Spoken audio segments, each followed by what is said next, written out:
Bonjour, bonjour. Alors, on va regarder le dernier Minute Rouge qui est sorti, qui parle d'une critique mesurée du sport. On va bien voir ce que ça donne. Minute Rouge, pour ceux qui connaissent pas, c'est une chaîne qui essaie de vulgariser. Bonjour Alexia Jeunesse, qui essaie de vulgariser un peu les concepts de droite, de gauche. Et là, ils ont sorti notamment un épisode sur le sport vis-à-vis de ce qu'il fallait faire. Est-ce qu'il sort avec la Coupe du Monde? Est-ce que le sport est de droite? Déjà, je pars moi avec un a priori. Je pense que c'est le coubertinisme qui est de droite. C'est pas forcément le sport. Et c'est le sport olympique qui est plutôt de droite. Et on va voir ce qu'ils en disent. Est-ce que ça va plus loin? Est-ce que ça va pas plus loin? Voilà, allez, il y en a pour 20 minutes. Des fois, je m'arrêterai, je commenterai, mais sinon, on le regarde ensemble. Disclaimer. Les thèses exposées dans cet épisode ne sont pas nécessairement les nôtres, reste un minimum poli. Cette année, c'est la Coupe du Monde de football et avec elle arrive son lot de polémiques sur les excès du sport professionnel. Que ce soit les salaires mirobolants des footballeurs ou le fait que le Qatar profite de l'événement pour se tailler une image respectable, alors que le pays se contrefout des droits de l'homme et du sort de ses travailleurs immigrés, les motifs pour s'indigner ne manquent pas. Tout cela n'est pas nouveau. Critiquer le salaire des footballeurs est depuis longtemps devenu un lieu commun. Même Sarkozy s'y était laissé aller il y a quelques années, c'est dire. Quant au coût du régime peu recommandable qui profite d'un grand événement sportif pour Ouais, ça c'est tenter pas nouveau, d'améliorer hein. son image, on y a déjà eu le droit à de multiples reprises. La Russie. Citons juste comme exemple récent le cas de la précédente Coupe du Monde, qui se déroulait en Russie chez Poutine, lequel, rappelons-le, est à la démocratie ce que l'ananas est à la pizza. Eh Bref, oh oh ouvrons. oh oh oh oh. Alors j'en vois là tout de suite dans le chat qui vont dire que ils ont raison. Moi je trouve que la pizza à l'ananas, c'est parfait. Et je ne trouve pas que Poutine soit parfait pour la démocratie par contre, hein. Mais juste la pizza à l'ananas, c'est parfait. Au sport pourri par l'argent et les États mal intentionnés. Oui mais voilà, lorsqu'une critique fait consensus, cela signifie souvent qu'elle a une force subversive proche de zéro. D'ailleurs, on vous a cité Sarkozy sur les salaires des footballeurs, mais on a oublié de vous dire que cette dénonciation est intervenue en janvier 2010 afin de détourner une question qui portait initialement sur la rémunération des grands patrons. Désastreux. Ainsi, la critique mille fois entendue sur les sommes gagnées par les joueurs peut se muer en manœuvre de diversion pour esquiver les vraies questions. C'est intéressant, ils avaient sorti un épisode aussi sur le prolétariat. Et dans cet épisode sur le prolétariat, ils arrivaient bien à montrer aussi que, bah, en fait, Kylian Mbappé, malgré ses millions d'euros qu'il gagne, reste un prolétaire puisqu'il vend sa force de travail à un patron, à savoir le patron du PSG. Et il vend typiquement sa force de travail. De même, les états d'âme sur l'organisation des Coupes du Monde et des Jeux Olympiques par des régimes douteux n'empêchent pas que, dans le même temps, nos États s'empressent de faire des affaires juteuses avec eux. Alors, toute critique du sport est-elle condamnée à forcément tomber dans le lieu commun et l'hypocrisie? Non, il existe une critique radicale du sport. Et c'est le sujet d'aujourd'hui. Générique.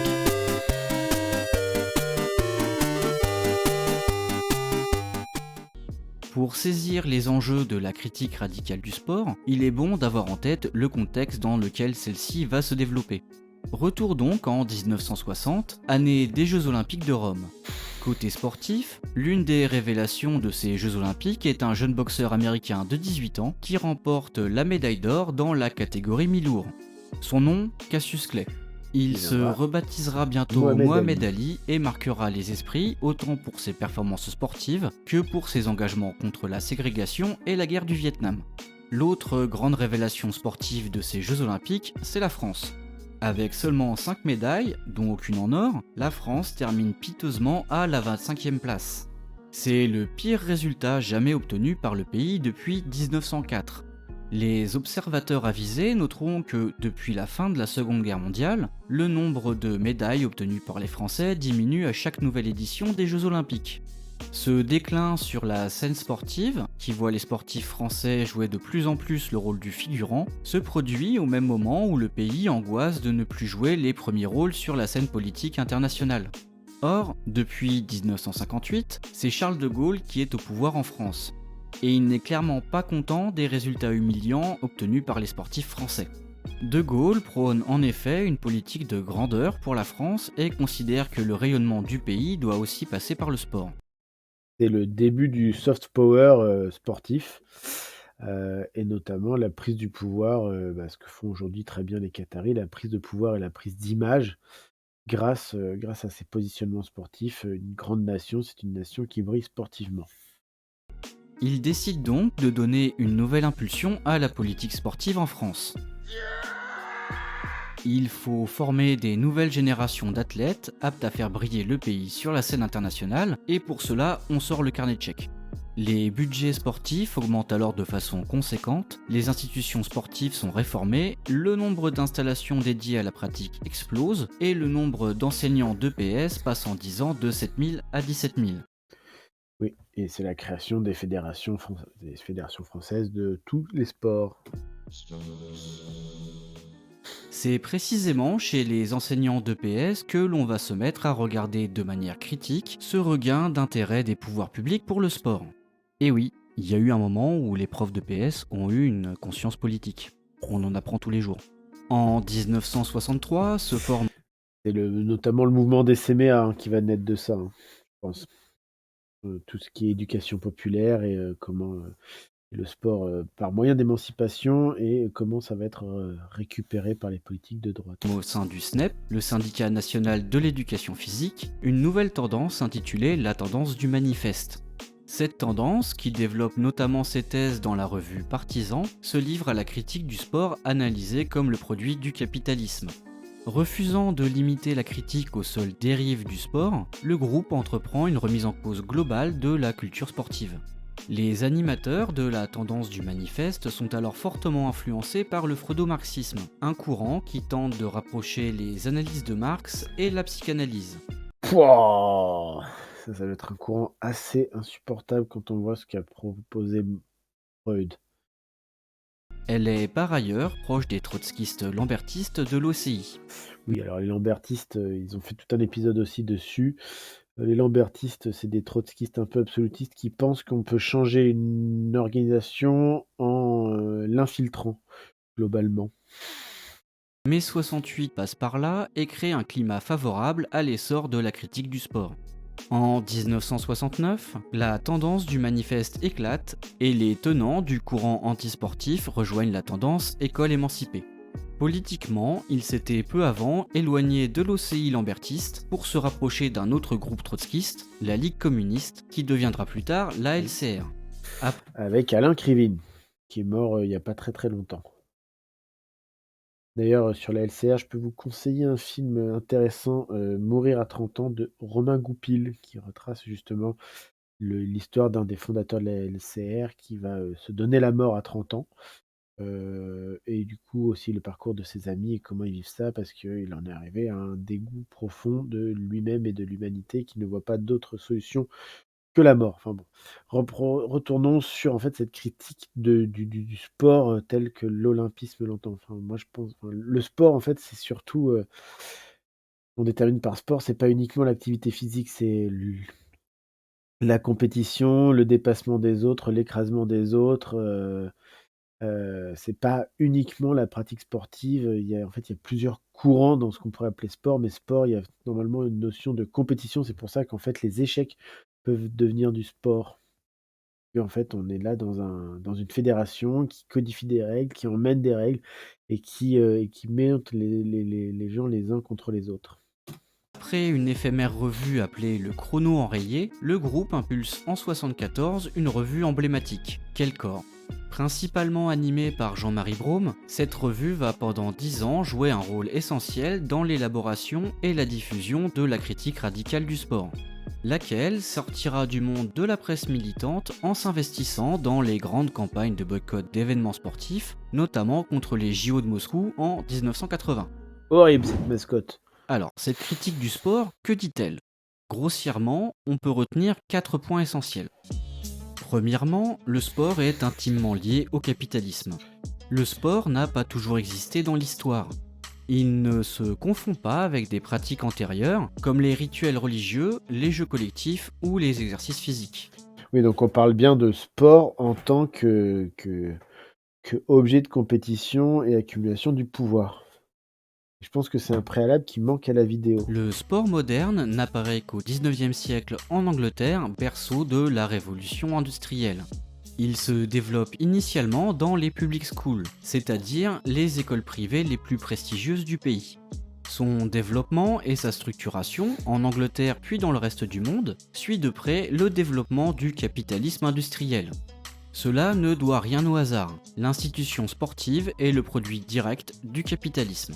Initié dans les public schools, c'est un loisir destiné aux classes dominantes et ayant pour fonction d'inculquer à la jeunesse dorée les valeurs essentielles de la société bourgeoise.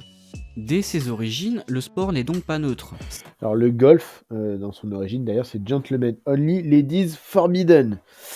C'est un sport uniquement pratiqué par les femmes. Il manque toute une partie, j'espère qu'ils vont y revenir aussi sur le sport en tant que aussi vecteur de militarisme et de crypto-militarisme. C'est un peu manquant. Yeah! Le gentlemen only, ladies forbidden. Un grand moment de politique et d'intégration. Ce golf, c'est un sport qui a fini par s'ouvrir, mais malgré tout n'a pas changé son nom, quoi. C'est une pratique de classe. Produit du capitalisme, le sport en est aussi son reflet. Comme le capitalisme, le sport est en effet basé sur la compétition et le rendement. On y retrouve tout ce qui caractérise le mode de production capitaliste, la rationalisation, l'hyperspécialisation, la répétition des gestes ou encore le culte du chronomètre roi. Comme si cela ne suffisait pas, le sport a même fini par devenir une branche spécifique du mode de production capitaliste. Cela va de soi pour le sport professionnel qui est devenu une composante essentielle de l'industrie du spectacle. Mais c'est tout aussi vrai pour le sport dit amateur, autour duquel s'est constituée toute une industrie basée sur les équipementiers, les magasins spécifiques ou encore le tourisme. Bref, vous l'aurez compris, sport et capitalisme font la paire. Il n'est pas possible d'étudier le sport pour lui-même comme un objet d'étude déconnecté de son contexte. Sport et capitalisme sont intimement liés. Deuxième grande idée, La société est intimement liée au capitalisme actuellement. Mais bon. le sport a une fonction politique.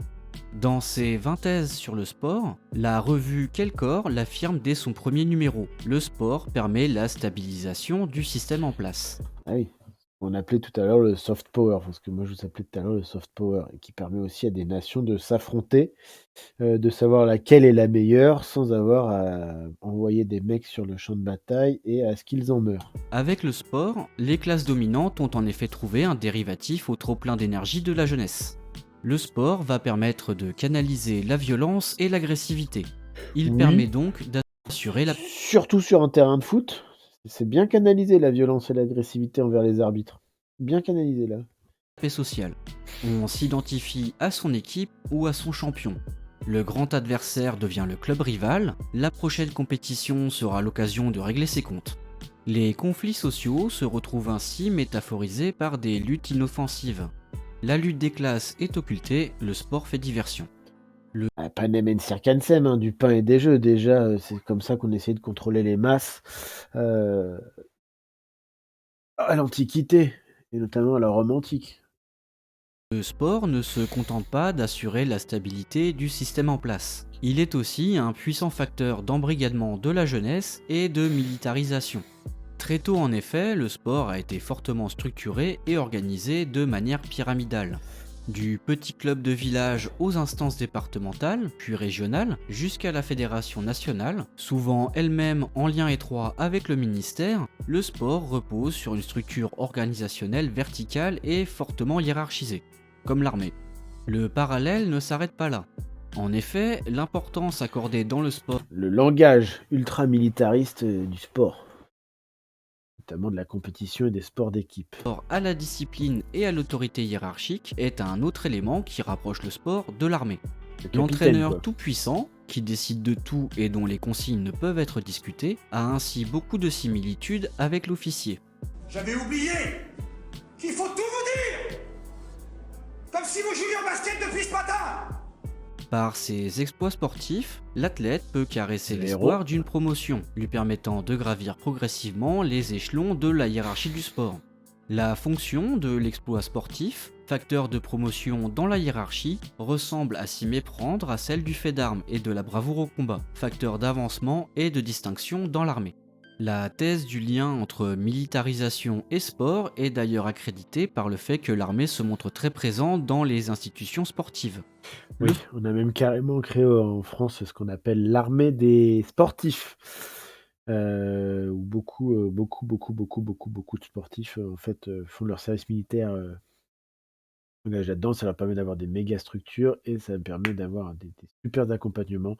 Je crois que nos triathlètes, qui sont, champions du monde de triathlon, sont le triplé là est passé par l'armée des sportifs. Il me semble que Julien Lafilippe qui est, plutôt, qui était double champion du monde de vélo est aussi passé par l'armée des sportifs. Martin Fourcade, il me semble même, et Quentin Fillon-Paché, sont d'anciens militaires, ou s'entraînent du coup aussi avec les chasseurs alpins, qui sont les Martin Fourcade et Quentin Fillon-Paché qui sont des biathlètes, donc tir et ski de fond, voilà. sport prépare les masses à la guerre. Troisième grande idée, le sport a une fonction idéologique. Les valeurs et discours promus dans le sport rentrent fortement en résonance avec le capitalisme. Le sport repose ainsi essentiellement, comme le capitalisme, sur le principe de la compétition. Dans le cadre de ces compétitions, le sport postule que chaque participant au départ aurait potentiellement une chance de l'emporter. Non. On retrouve ici Oui, enfin. les mythes bourgeois de la L'essentiel, c'est de participer, de chez Coubertin, quoi. libre concurrence et de l'égalité des chances. La formule d'avant-match est connue, que le meilleur gagne. À travers ce type de discours, on justifie en fait les inégalités. La position dominante que certains occupent serait normale. Ils ont gagné, ils sont les meilleurs.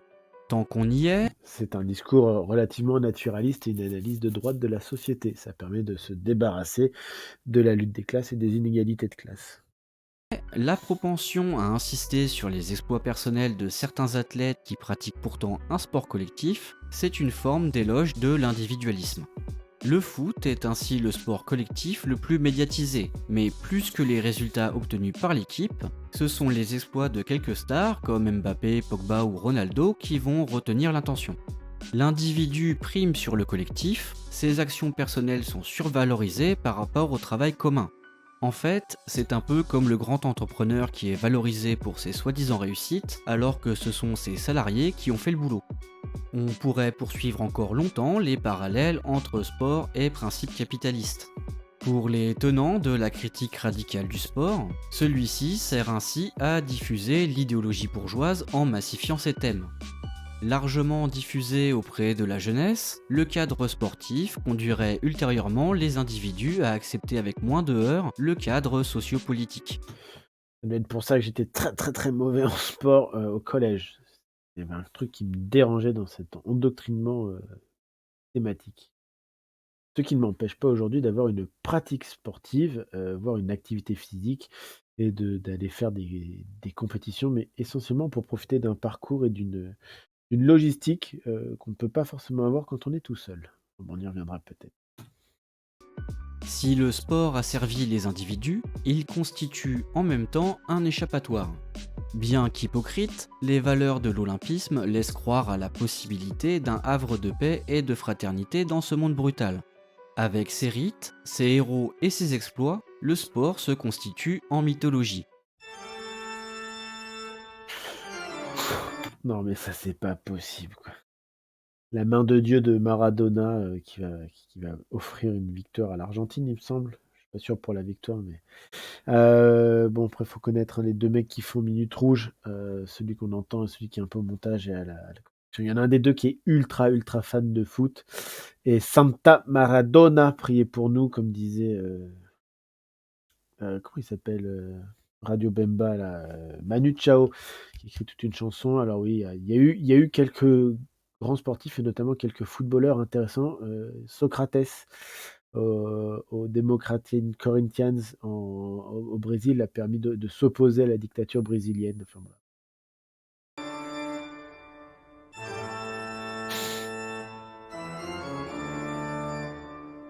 Les records régulièrement battus accréditent la confiance dans le progrès. Le sport ne fait donc pas qu'asservir, il apaise. Cette double nature, asservissement et apaisement, permettent au sport de prendre le relais de la religion et de devenir un nouvel opium du peuple. Quatrième grande idée, le sport conduit au fascisme et est oppressif.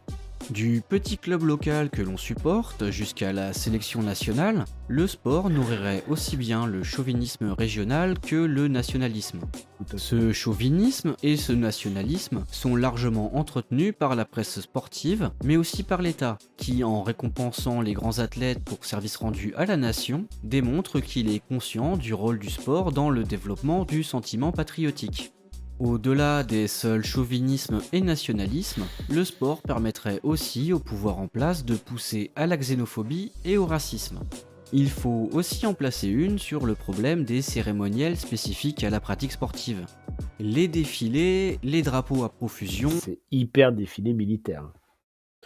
Notamment ces cérémonies d'ouverture.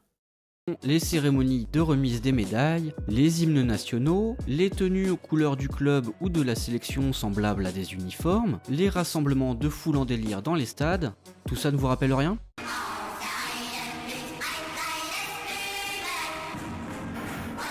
Allez, le petit point Godwin, c'était un peu facile parce qu'il n'y a pas que eux qui ont fait des défilés militaires quand même, hein. Après, le nazisme, c'est de la merde.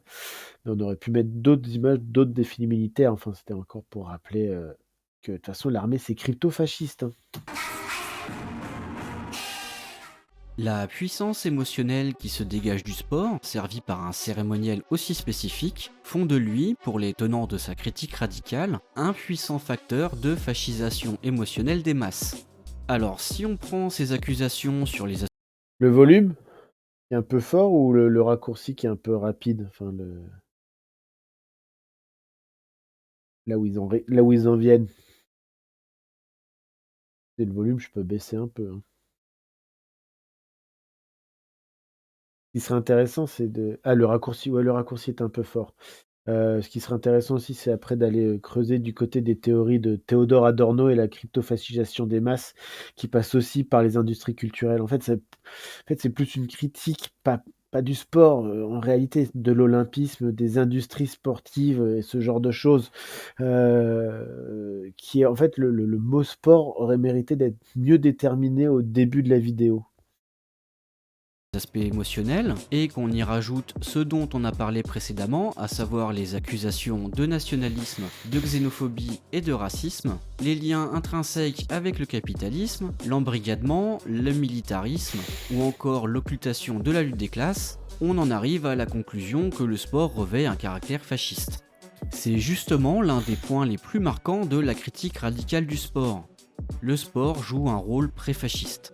Le sport, ce n'est pas encore le fascisme, mais ça y prépare. Les Crypto-fasciste. régimes fascistes ne s'y sont d'ailleurs pas trompés et ont largement utilisé le sport à leur profit. La même chose du côté de l'URSS, hein, qui ne s'y est pas trompé, qui a quand même toujours voulu participer aux Jeux Olympiques, histoire de pouvoir montrer aussi qui elle était et faire ce qu'on appelle, enfin, ce que j'appelle depuis tout à l'heure, le soft power, exister et montrer sa puissance tout en utilisant le sport pour dire bah, nous aussi, vous voyez, on est capable de faire des choses. Non content de nous préparer au fascisme, le sport est d'ores et déjà oppressif. Sa structure fortement hiérarchisée et basée sur la sélection des plus forts impose en effet aux plus faibles de rester dans l'ombre.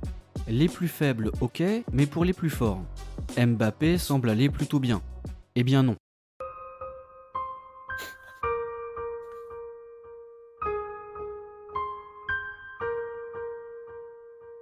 L'athlète de haut niveau ne peut pas changer de club à sa guise, est soumis à la toute-puissance de ses dirigeants et ne choisit pas les compétitions auxquelles il participe.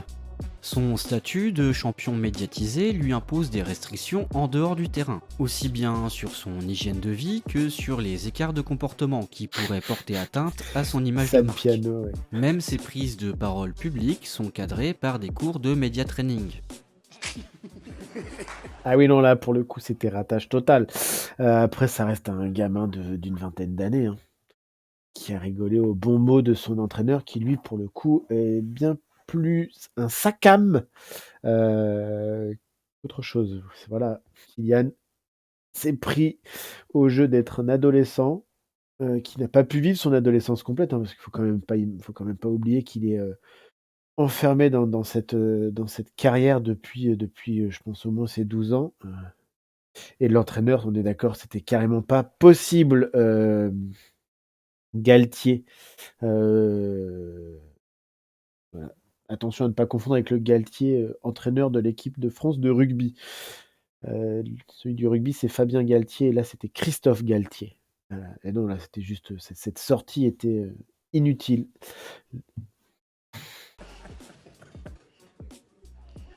L'athlète perd ainsi sa liberté et la maîtrise de son corps au profit d'un appareil qui le domine. Il subit l'aliénation. Bon, d'accord, mais le sport, ça reste un jeu avant tout, non? Là encore, la critique radicale du sport rejette les idées reçues. Le jeu préexistait au sport et le sport l'a perverti en y introduisant la notion systématique de rendement. Je vous invite à pouvoir, écouter et je dois l'avoir quelque part, on l'écoutera peut-être ensemble aussi une fois, la conférence de Franck Courtois: «Le sport n'est pas un jeu d'enfant».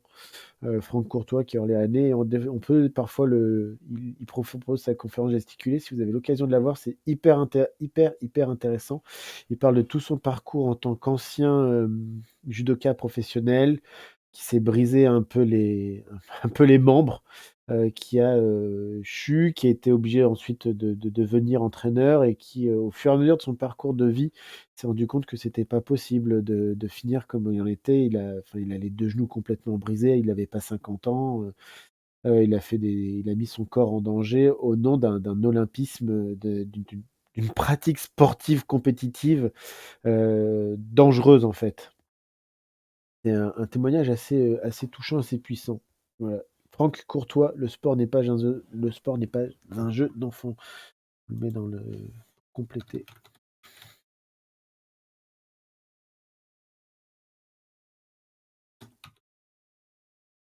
Toi, sport n'est pas un jeu d'enfant.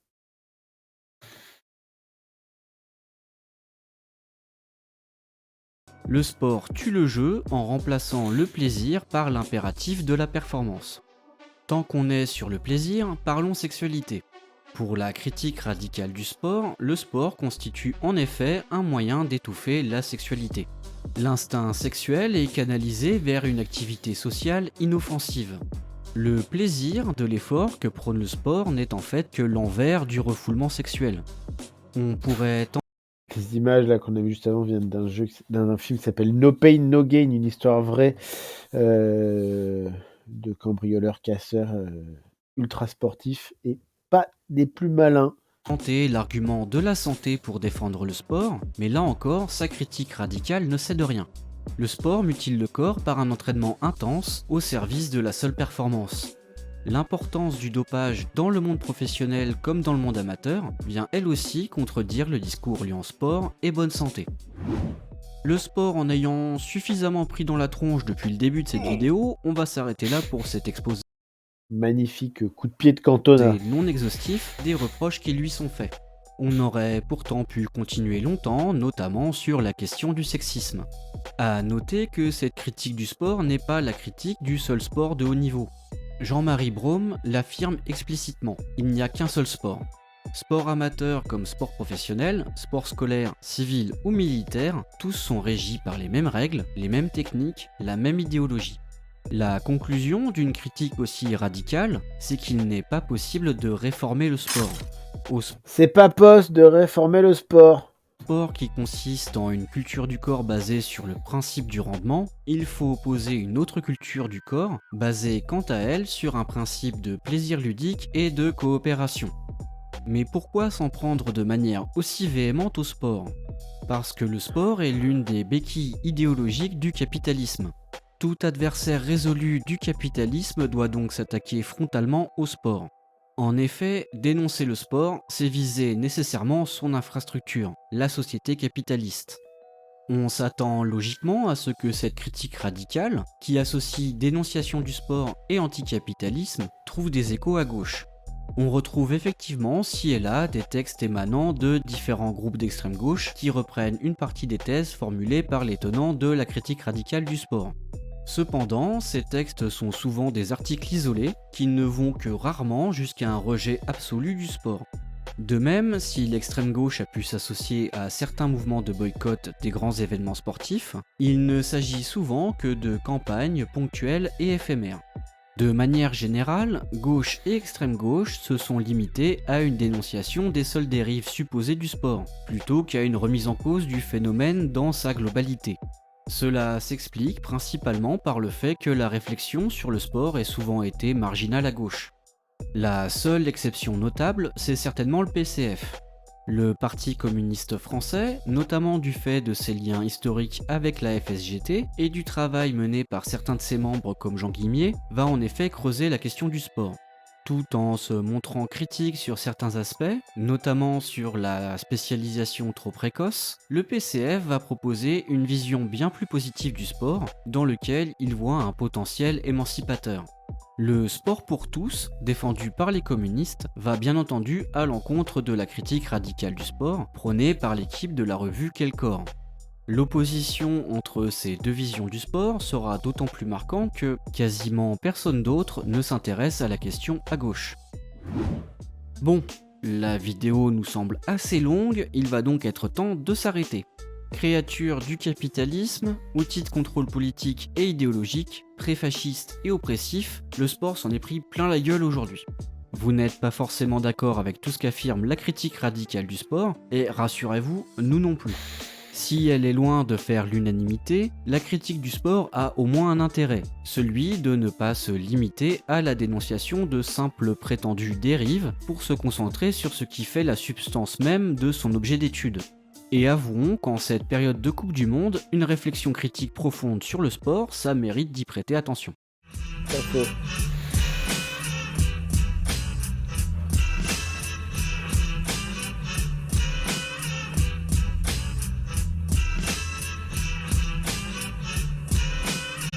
Ok. Et bien voilà, on a donc regardé cet épisode des minutes.